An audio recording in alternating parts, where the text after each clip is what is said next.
안녕하세요. 저는 중년을 바라보고 있는 혼자 인생을 즐기며 살고 있는 취미 부자인 남자입니다. 제가 이렇게 혼자 살게 된 것은 자의 반, 타의 반인데요. 제 인생에서 처음 만난 여자가 아직까지는 제 인생의 마지막 여자예요. 결과가 좋았으면 지금쯤 자식들을 키우며 행복한 가정을 이루며 살고 있을 텐데 안타까운 현실이죠. 하지만 지금의 삶도 만족을 하고 있으니 괜찮아요. 저의 처음이자 마지막인 그 여자와의 이야기를 해볼까 합니다. 저는 아내를 만나기 전까지 한 번도 다른 여자를 만나본 적이 없는 소위 말하는 모태솔로였어요.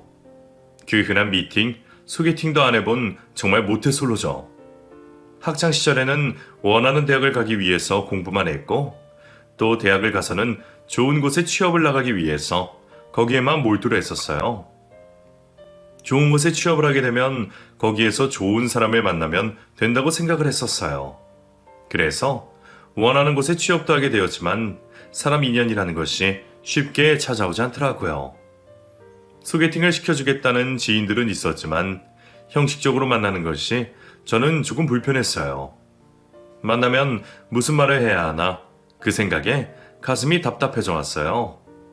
그래서 저는 자연스러운 만남을 추구했었는데 쉽지가 않더라고요. 어렸을 때야 여기저기 활동하는 곳이 많다 보니 거기에서 자연스럽게 만날 수 있는 확률이 높지만 지금은 직장 생활하는 것이 다이니 쉽지 않았어요. 언제부턴가 연인이나 아내가 있는 친구들이 부럽기도 했어요. 그런 저의 가슴에 한순간에 확 자리를 잡은 여자가 있었어요. 아내를 처음 만나게 된 것은 제가 살고 있는 아파트 상가 앞에였어요. 퇴근을 하고 마트 상가에 있는 단골 세탁소에 와이셔츠와 바지를 맡기러 갔었어요. 옷을 맡기며 세탁소 사장님과 이야기를 나누고 문을 열고 나오는데 제 앞으로 강아지 한 마리가 뛰어오고 있었어요. 그 뒤로 아내가 강아지를 잡아달라며 소리 지르며 뛰어오고 있었고 저는 뒤로 넘어지며 너무 놀라 순간 멍했지만 반사적으로 달려오고 있는 강아지를 양손으로 잡으며 가슴으로 안았어요. 강아지는 저를 벗어나려 발버둥을 쳤고 급히 뛰어오던 아내가 강아지를 품에 안았어요. 저는 자리에서 일어나 몸을 탁탁 털었어요. 아내는 흥분한 강아지를 진정을 시키며 저에게 연신 고맙다고 인사를 했어요. 앞치마를 메고 있는 여리여리한 아내는 아무렇게나 질끈 묶은 머리도 잘 어울렸어요. 아내는 같은 상가에 있는 애견샵에서 일을 하고 있는데 환기를 한다며 문을 열어놓은 사이에 강아지가 쏜살같이 나가는 바람에 깜짝 놀랐다고 말했어요. 제가 아니었으면 오늘 사장님과 손님이 어떻게 나왔을지 상상하는 것도 끔찍하다며 아마 애견샵에서 잘렸을 거라며 다시 한번 고맙다고 인사를 했어요. 저는 너무 고마워하는 아내에게 괜찮다며 웃으며 말을 했지만 아내는 언제라도 시간이 나면 애견샵으로 놀러 오라고 말을 하며 강아지를 안고 애견샵으로 들어갔어요. 저는 아내의 뒷모습을 바라보며 멍하니 있었어요. 세탁소 사장님이 정신을 차리라며 괜찮냐고 물었어요. 원래 상가에 애견샵이 있었냐는 제 물음에 세탁소 사장님은 몇 달 전에 옷가게가 없어지고 애견샵이 새로 생겼다며 조용하던 상가가 애견샵 때문에 시끄러워졌다고 말씀하셨어요. 저는 집에 돌아와서도 계속 아내가 생각이 났어요. 그 이후로 저는 세탁소에 들릴 때마다 애견샵을 기웃거리게 되었어요. 통유리로 되어 있는 애견샵에는 늘 강아지들이 있었고 아내는 미용을 하는지 거의 안쪽에 있어서 보이지 않았어요. 카운터에는 애견샵 사장님만 가끔씩 보일 뿐이었어요. 일주일 뒤에 여동생 부부가 집으로 찾아왔어요. 해외여행을 가게 되면서 오랫동안 빈집에 강아지 혼자 둘 수가 없어서 저에게 맡긴다고 왔어요. 저보다 먼저 결혼을 한 여동생 부부는 결혼을 할 때부터 딩크족을 선언했었어요. 자식보다는 자신들의 삶이 더 중요하다며 아이 생각은 전혀 없다고 했어요. 그때 저희 부모님이 얼마나 놀라셨던지. 자녀 계획은 부부만의 문제이긴 하지만 손자를 바라보고 계셨던 부모님은 서운해하셨어요. 그런 부모님에게 여동생은 저를 통해서 친손자를 얻으면 되는데 뭘 그리 서운해하시냐며 말했고, 저는 또 다른 부담감을 갖게 되었죠. 아직 결혼할 여자도 없는데 말이에요. 여하튼 딩크족인 여동생 부부는 강아지를 한 마리 키우고 있었어요. 이름은 예삐였고, 강아지를 아기 다루듯이 하는 여동생이 저는 이해가 가지 않았어요. 저는 개는 밖에서 키우는 동물이라고 생각을 했거든요. 아파트에 살면 강아지도 답답할 텐데 굳이 저렇게 키워야 되나 생각했었죠.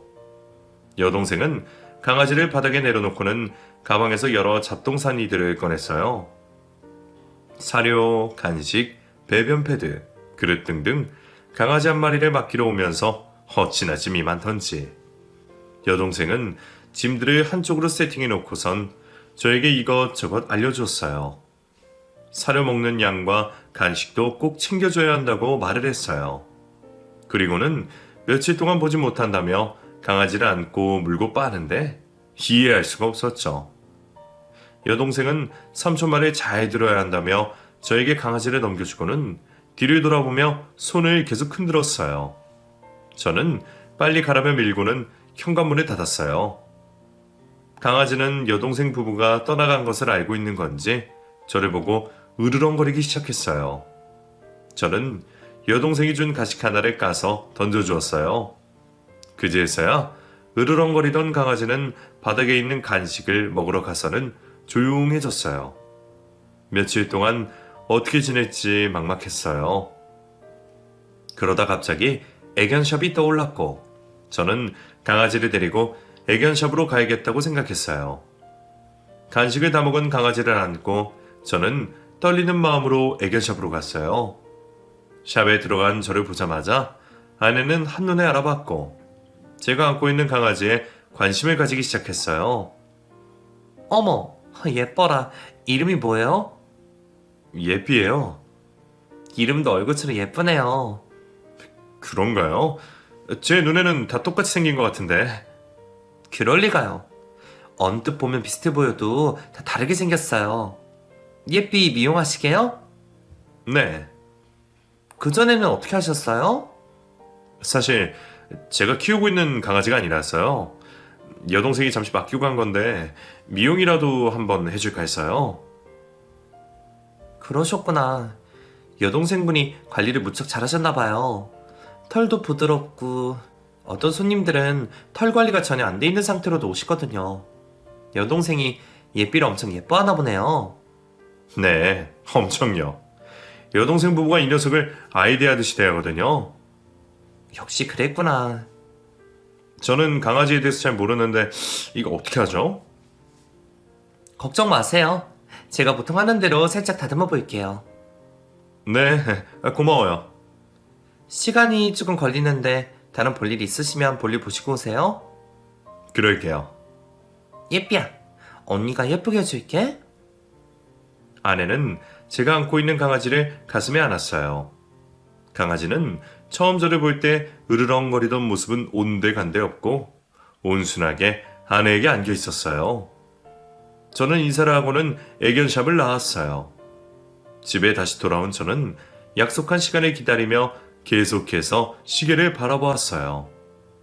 한참이 지난 것 같은데 시계를 보면 얼마 지나지 않았고 그렇게 몇 번을 하다 보니 약속한 시간이 되었어요. 저는 다시 애견샵으로 갔어요. 애견샵에 도착한 저는 아직 강아지 미용 중인 아내를 봤어요. 웃으며 강아지를 정리하고 있는 아내의 모습을 보니 천사 같았어요. 말도 못하는 동물을 저렇게 사랑스럽게 쳐다보니 정말 천사가 따로 없었어요.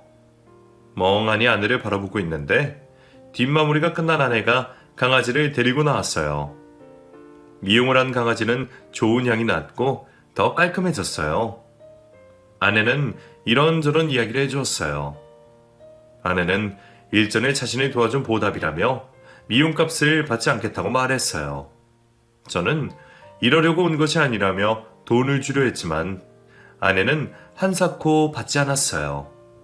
그리고는 예약한 다른 강아지가 오는 바람에 저에게 인사를 하고 급히 미용을 하러 들어갔어요.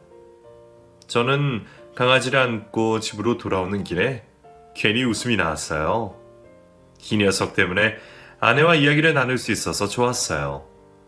강아지에게 평소 없었던 정이 생기는 것 같았어요.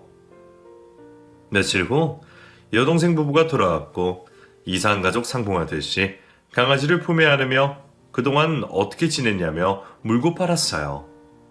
그러다 강아지가 더 예뻐진 것이 눈에 보였는지 의아한 눈빛으로 저를 쳐다보았어요. 저는 멋쩍은 듯 상가에 애견샵이 있어서 데리고 갔다가 공짜로 미용을 하게 되었다고 말했어요. 여동생은 걔에게는 전혀 관심이 없던 오빠가 웬일이냐며 해가 서쪽에서 뜬 것 같다며 너스레를 떨었어요. 여동생은 며칠 동안 강아지를 돌보느라 고생을 했다며 면세점에서 술을 한 병 사왔어요. 저는 술을 받고선 어여 짐을 챙겨서 가라고 했어요. 여동생은 놔두었던 강아지 물건들을 다시 바리바리 챙겨서는 다음번에도 부탁을 하자는 말을 남기고서는 집으로 돌아갔어요. 크게 강아지에 대한 관심이 없었는데 여동생이 강아지를 데려가자 그것도 그동안 정이 생긴 것인지 허전했어요. 빈집에 저 혼자 남겨진 것 같았어요. 저는 여동생이 선물로 준 수유병을 따서 한 잔 따라 마셨어요. 딱 한 잔만 먹고 그만두려 했는데 술이 제 입맛에 맞는 바람에 저는 냉장고에서 치즈를 꺼내어 몇 잔 더 마셨어요. 술을 마시니 오후에 강아지 미용을 하고 있는 아내의 모습이 더 아른아른 거리는 것 같았어요. 지금까지 이런 느낌이 드는 여자는 처음이었어요. 제가 그토록 기다리던 인연이 찾아온 것 같았어요. 그날 이후 저는 온종일 아내 생각밖에 나질 않았고 친구에게 이 사실을 털어놓게 되었어요. 친구는 그동안 자연스러운 만남을 추구하더니 드디어 인연이 나타났다 보냐며 좋아했어요. 친구는 고민할 것이 뭐 있냐며 자주자주 얼굴을 비추어서 그 사람도 너를 생각하게끔 만들어라고 말했어요. 하지만 저는 강아지를 키우는 것도 아닌데 애견샵에 들릴 일이 없었어요.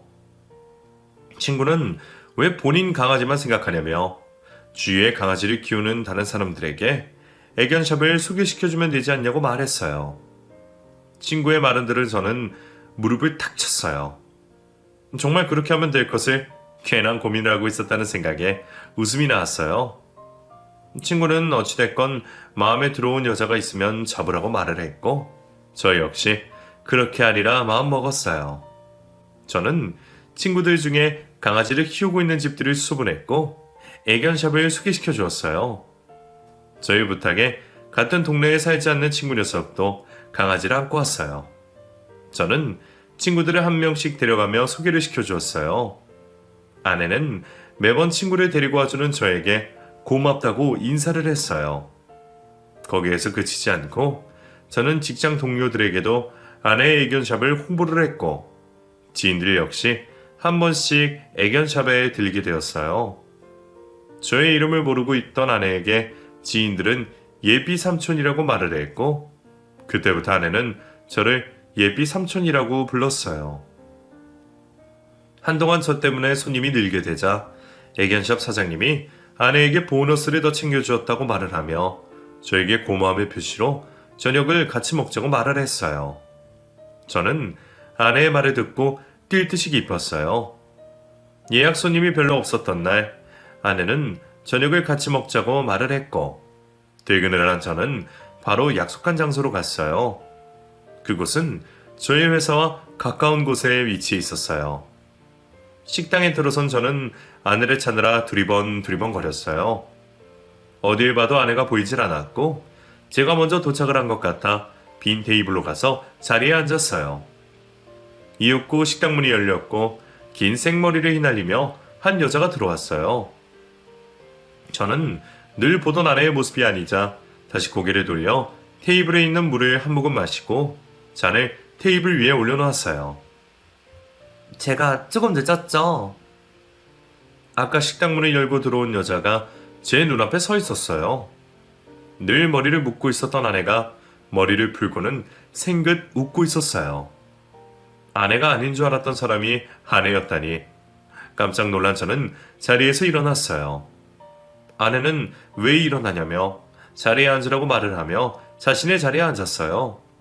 저는 아까 들어오시는 것을 봤는데 머리를 풀고 있어서 다른 사람인 줄 알았다고 말을 했어요. 아내는 일을 할 때에도 머리도 질끈 묶고 화장도 잘 안 하고 있어서 그렇지 싶다고 웃으며 말을 했어요. 아내는 메뉴판을 보더니 어떤 걸 먹고 싶냐고 물었어요. 저는 어떤 것을 먹을지 몰라 눈에 보이는 스테이크를 주문했고 아내는 리조또를 주문했어요. 3층에 자리 잡고 있는 이 식당은 창문으로 강이 한눈에 다 보였어요. 그래서 예약 주문을 받지 않을 만큼 인기가 좋은 곳이었어요. 창밖으로 가로등 불빛이 아른아른 비치는 강가를 바라보고 있으니 왜 인기가 좋은지 알 수 있었어요. 곧이어 저희가 주문한 음식들이 나왔어요. 저는 스테이크를 먹기 좋게 잘라 아내의 빈 접시 위에 올려주었어요. 아내는 고맙다고 말을 하며 맛있게 먹었어요. 그리고는 리조또도 한번 맛을 보라며 제게 말을 했어요. 원래는 물컹거리는 식감이 좋지 않아 잘 먹지 않았는데 아내가 권하니 저는 싫은 내색을 하지 않고 한 입 떠 먹었어요. 식사를 마치고 후식으로 커피를 마셨어요. 커피를 마시며 아내와 이야기를 나누었어요. 아내는 이야기를 하는 내내 깔깔 웃어댔고 겉보기와 다르게 애교가 엄청 많았어요. 그동안 이야기를 나누었을 때에는 느끼지 못했었는데 아내는 목소리 자체가 귀엽고 애교스러웠어요. 그런 아내를 보고 있자니 저도 웃음이 나왔어요. 음식 맛 어때요? 좋았어요. 회사 근처에 있으면서도 한 번도 못 와봤는데 덕분에 오게 됐네요. 회사가 이 근처예요? 네, 저기 사거리에 있는 건물이에요. 아, 거기 좋은 곳에 다니시네요. 아니에요. 덕분에 사장님에게 보너스도 받고 정말 고마워요. 제가 뭘요. 참, 저희 이름도 아직 서로 모르네요. 참, 그렇네요. 제 이름은 미정이에요. 미정 씨구나. 저는 상철이에요. 예삐 삼촌 성함이 상철이었군요. 여하튼 미정 씨가 미용을 잘해줘서 다들 만족하다고 어찌나 말을 많이 하던지. 오히려 제가 더 고마워요. 앞으로도 잘 부탁해요, 상철 씨. 제가 하고 있는 게 뭐 있나요, 뭘. 생그르는 아내의 모습에 저는 웃음이 절로 나왔어요. 저녁 식사를 같이 하면서 더욱 친해진 저는 점점 더 아내에게 빠지게 되었어요. 몇 달이 흐르고 저는 아내에게 제 마음을 전해야겠다고 생각을 했어요. 제 눈에도 이렇게 예쁜 여자를 다른 누군가가 먼저 고백을 할 것 같았거든요. 그래서 저는 더 이상 늦기 전에 제 마음을 전달해야겠다고 생각을 했고 퇴근은 하고 애견샵으로 갔어요. 애견샵 문을 열고 들어서려는데 시끄러운 소리가 들려왔어요. 저는 들어가려다 멈춰서서는 애견샵 안을 살펴보았어요. 샵 안에는 손님으로 보이는 강아지라는 여성이 아내에게 화를 버럭 내며 고함을 지르고 있었고 아내는 손님에게 짜증 한 번 내지 않고 조곤조곤 자신의 할 말을 하고 있었어요. 저는 당장 문을 열고 들어가 아내를 도와줄까 했지만 그러면 아내가 더 난처해질 것 같아 애견샵 문을 조심스레 닫았어요. 그리고는 상가 입구에서 기다렸어요. 한참을 기다렸을까 화를 내고 있던 손님이 기분이 나쁜지 강아지를 데리고 씩씩거리며 나왔어요. 저는 앞에 있는 편의점에 들러 따뜻한 커피 2개를 사들고는 다시 애견샵으로 갔어요. 창밖으로 보니 아내가 힘없이 의자에 앉아 있었어요. 저는 조심스레 애견샵 문을 열었고 아내는 눈물을 훔치며 웃는 얼굴로 저를 바라보았어요. 그런 아내에게 저는 들고 왔던 따뜻한 커피 한 잔을 내밀었어요. 제게서 커피를 받아든 아내는 자리에 앉으며 흐느꼈어요. 깜짝 놀란 저는 아내를 어떻게 해야 할지 몰라 당황스러웠어요. 저는 우는 아내에게 조심스레 다가가 아내의 어깨를 토닥여 주었어요. 한참을 울던 아내는 눈물을 닦더니 미안하다고 말을 했어요. 저는 괜찮다고 말을 하며 안 좋은 일이 있었냐고 물었고 아내는 아까 있었던 일을 말해주었어요. 미용을 하기 전부터 있었던 흉터 자국을 아내가 미용을 하면서 실수한 거라고 손님이 화를 내며 말 못하는 강아지를 이렇게 함부로 대하면 되냐고 몰아붙였다고 말을 했어요. 자신의 실수라고 아니라고 몇 번을 이야기를 해도 들어먹지 않은 손님은 온갖 진상을 비우다가 돌아갔다고 말을 했어요.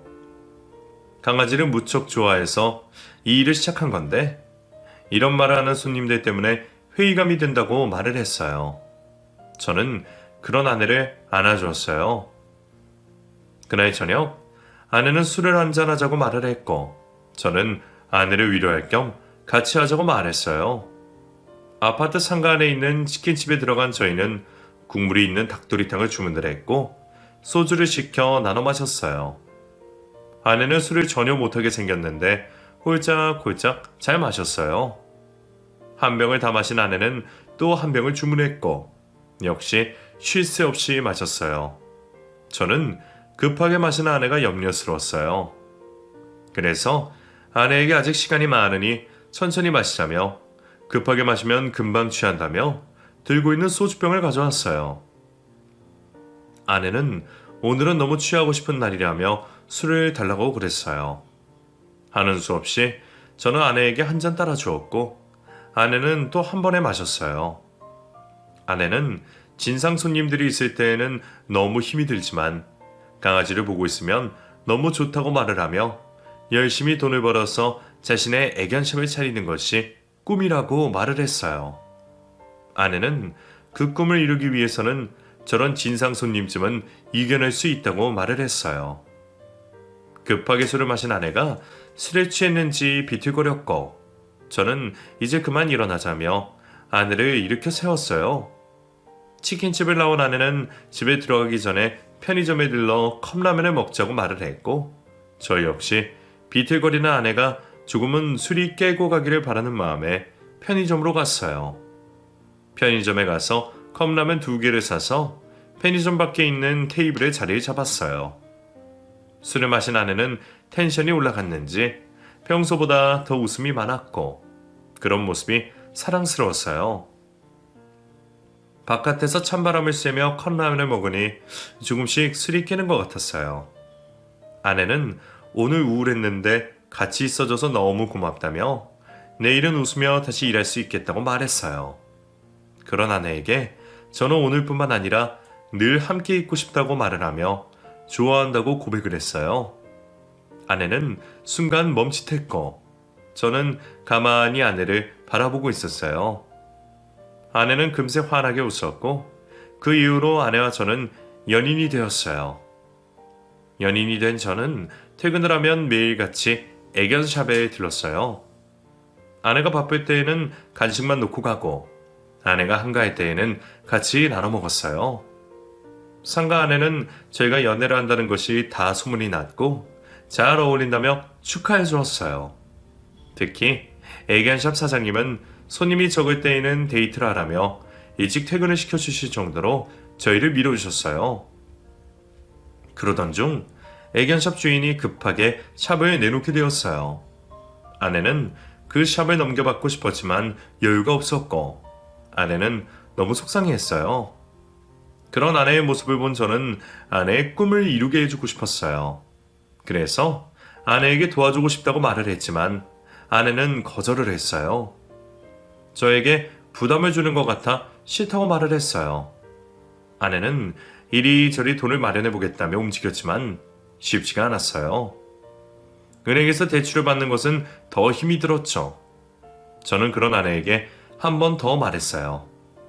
은행에서 대출을 받았다고 생각하고 저의 도움을 받으라고 말했어요. 그러면 서로 부담이 되는 건 아니지 않냐고. 아내의 꿈을 이루는데 제가 도움이 된다면 너무 기쁠 것 같다며 계속해서 설득을 했고 부동산에서 애견샵을 보겠다며 사람들을 데리고 오자 조바심이 생긴 아내는 결국 제 뜻대로 저의 도움을 받아서 애견샵을 넘겨받았어요. 뛰듯이 기뻐하는 아내의 모습을 보니 저 역시 뛰듯이 기뻤어요. 아내는 자신이 일하고 있는 곳에서 시작하는 거라 아무것도 손대지 않고 그대로 사용했어요. 간판 역시 바꿀 필요가 있겠냐며 기존의 간판 그대로 사용했고 개업떡만 조금 해서 상가 주민들에게 돌렸어요. 저는 아내에게 돈을 다 끌어 담으라며 금전수를 사서 보냈어요. 아내는 제가 준 나무를 문 입구에 놔두었어요. 반년 정도가 지나고 저는 아내에게 결혼을 하자고 말을 했고 아내는 너무나 좋아했어요. 하지만 부모 형제가 없었던 아내를 저희 집에서는 반대를 했어요. 저와 비슷한 환경의 사람을 만나 결혼하기를 바랬던 부모님은 애견샵을 하고 있는 아내가 성에 차지 않으셨어요. 게다가 부모 형제가 없는 아내를 집안 환경 이야기를 하며 반대를 하셨어요. 저는 다른 것 다 필요 없고 사람 됨됨이만 봐달라고 이야기를 했지만 저의 이야기는 들으려고 하지 않으셨어요. 그때 여동생이 제 편에 서서 부모님을 설득해 주었어요. 동물을 사랑하는 사람치고는 악한 사람이 없다며 자신도 여러 번 봤는데 너무 착하고 무엇보다 오빠에게 잘해준다며 오빠 같은 사람은 아내 같은 사람을 만나야 잘 살 거라며 부모님을 설득해 주었어요. 저는 그런 여동생이 너무 고마웠어요. 저희 남매의 끈질긴 설득 끝에 부모님은 져주셨고 저희는 결혼식을 올리게 되었어요. 일가 친척이 없었던 아내를 위해서 저희 가족만 모시고 간단하게 식사를 하는 것으로 결혼식을 대체했어요. 결혼을 한 저희는 제가 살고 있던 집에서 신혼을 꾸리게 되었어요. 가구며 가전이며 제가 쓰고 있는 것 그대로 다 쓰면 되었기에 저는 아내와 같이 쓸 이불과 그릇 종류만 몇 가지 더 샀어요. 저희는 알콩달콩 신혼을 즐겼어요.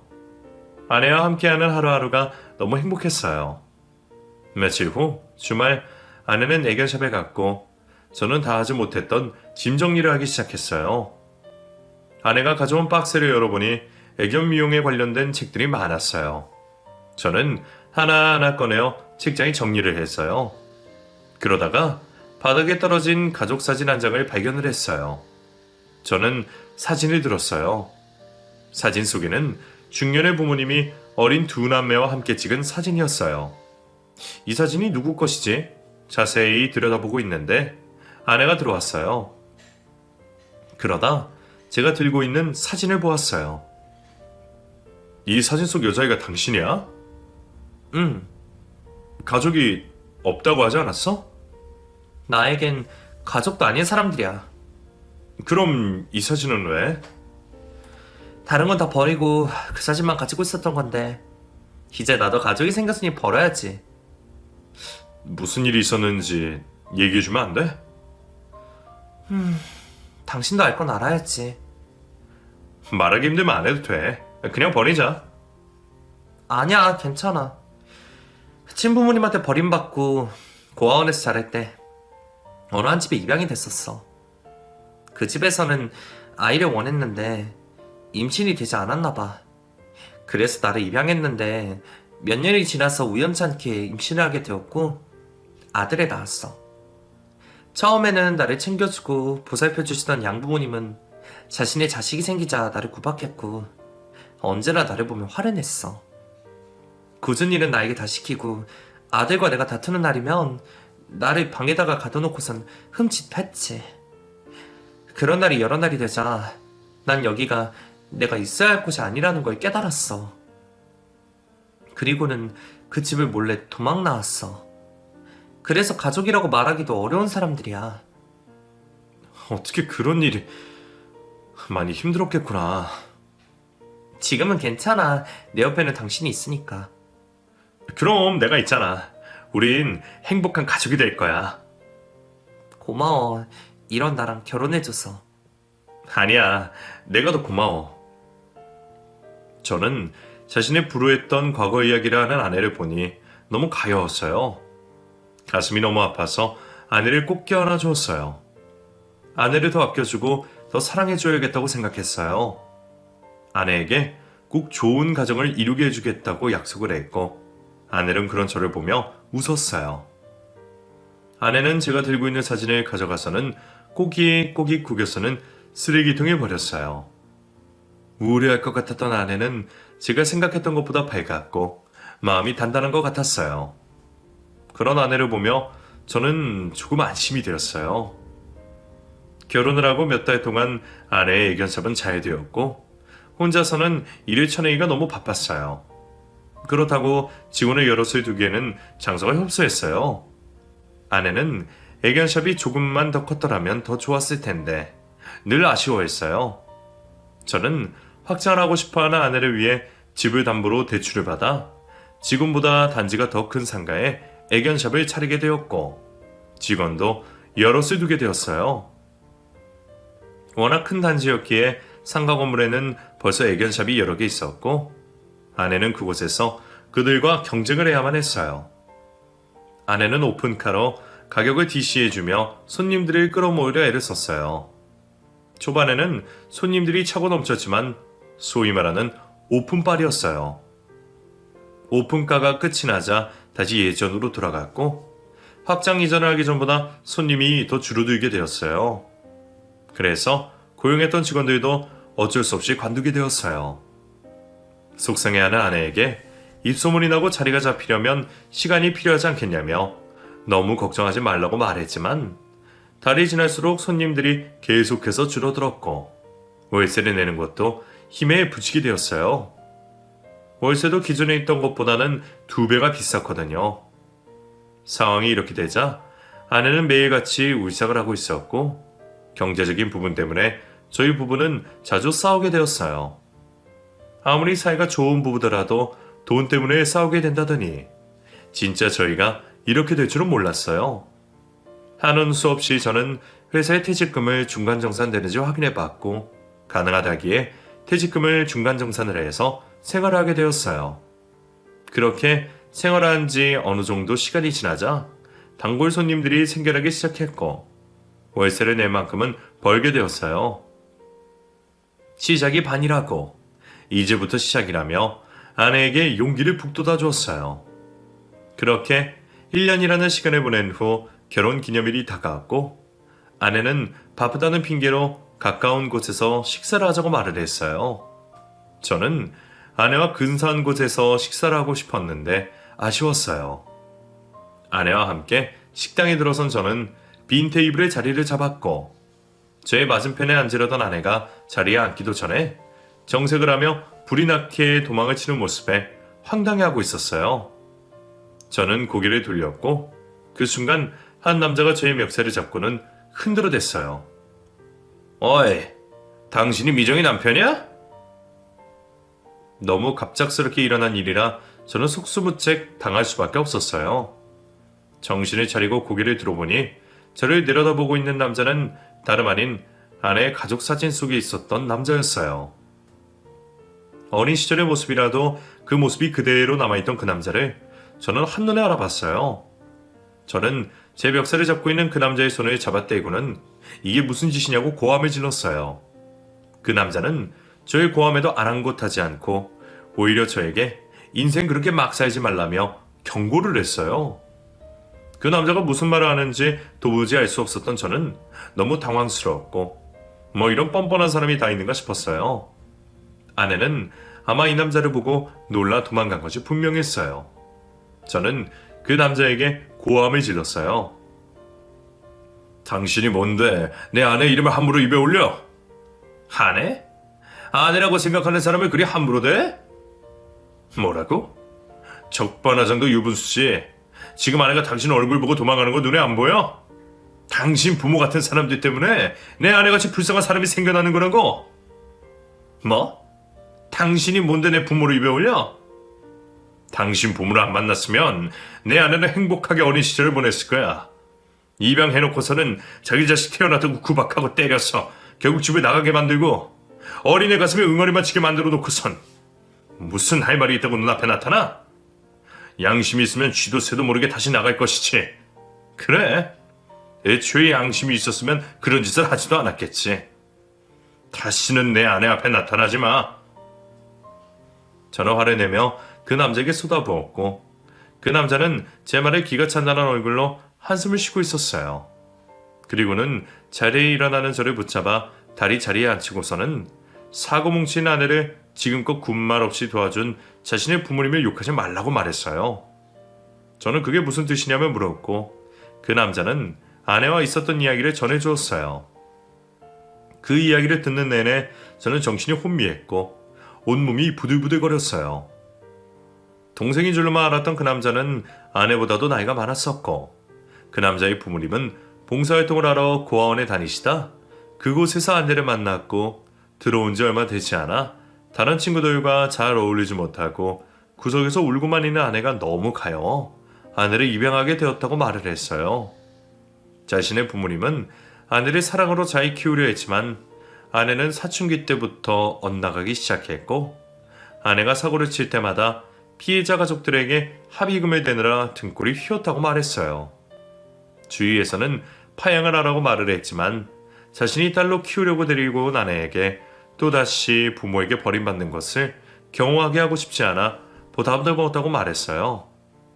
하지만 아내는 정신을 차리지 못했고 몇 달에 한 번씩 돈을 훔쳐서 가출을 했고 부모님이 아내를 만날 수 있는 곳은 경찰서였다고 했어요.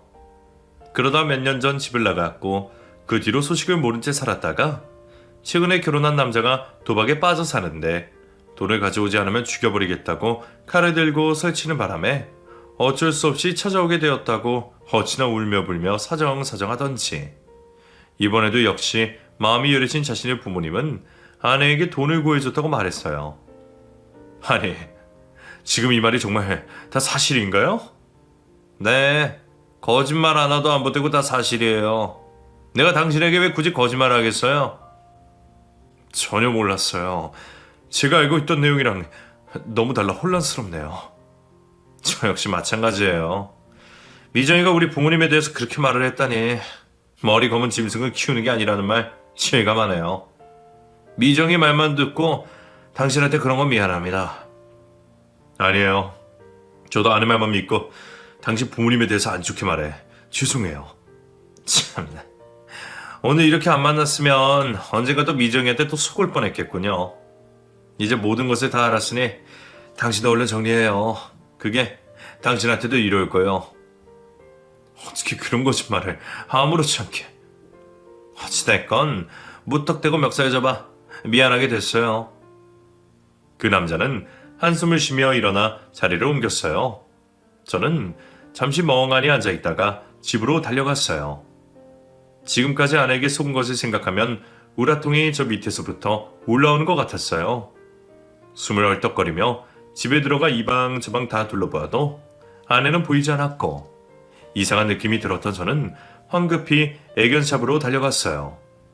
그곳에 도착한 저는 직원에게 사장님 어디 갔냐고 물었고 직원은 사장님을 불렀어요. 저는 다짜고짜 소리를 지르려다 사장님을 보고는 입을 다물었어요. 사장님이라고 나온 사람은 아내가 아닌 다른 사람이었어요. 저는 아내에게 대해서 물었고 그 사람은 자신이 이 샵을 넘겨받은 지 벌써 며칠가 되었다고 말했어요. 저는 아내가 저에게 말도 없이 애견샵을 넘긴 것을 알고는 망연자실했어요. 아내에 대해 모든 것을 알고 있다고 생각했지만 저는 아내에 대해 전혀 모르고 있었어요. 몇 달 전부터 아내는 저를 떠날 생각을 하고 있었던 거예요. 저는 아내를 찾으려고 사방팔방 뛰어다녔고 수소문 끝에 아내가 있는 곳을 알게 되었어요. 그곳은 아내가 어렸을 때 일했던 곳이라고 들었어요. 저는 부랴부랴 아내가 있는 곳으로 달려갔고 그곳은 술집이었어요. 술집에 도착한 저는 아내를 찾으려 혈안이 되어 있었고 이 방 저 방을 다니며 아내를 찾다가 다른 남자에게 술을 따르고 있는 아내를 발견했어요. 아내는 저를 보자마자 도망을 갔고 저는 얼른 쫓아가 아내를 붙잡았어요. 저는 그동안 아내가 저를 속였다는 것과 자신을 이용했다는 것에 화를 내며 고래고래 고함을 질렀지만 아내는 뻔뻔스럽게도 미안하다는 말 한마디도 하지 않았어요.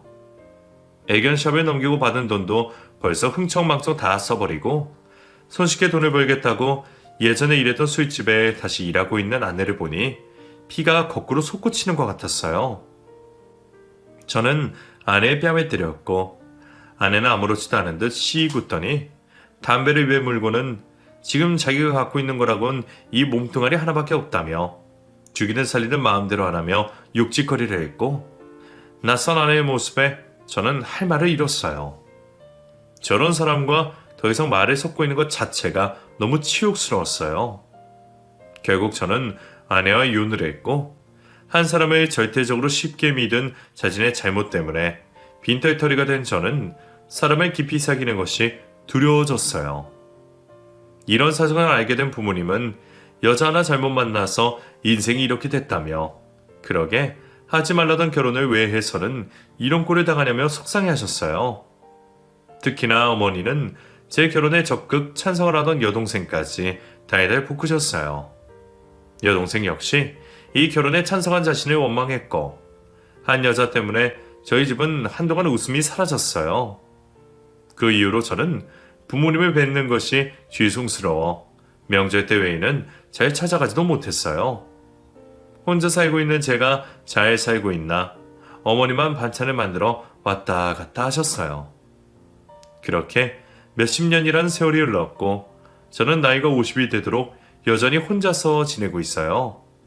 다만 그때보다 달라진 것이 있다면 취미생활을 많이 갖고 있다는 것이에요. 사람을 깊이 만나는 것이 힘들었던 저는 결혼 생각은 아예 접었고 혼자 즐길 수 있는 취미생활에 빠지게 되었어요. 제트스키도 하고 복싱도 하고 수영도 하고 있어요. 다른 사람들은 저를 보며 안타까워했지만 저는 나름 지금처럼 이렇게 사는 삶도 행복하고 재미있어요.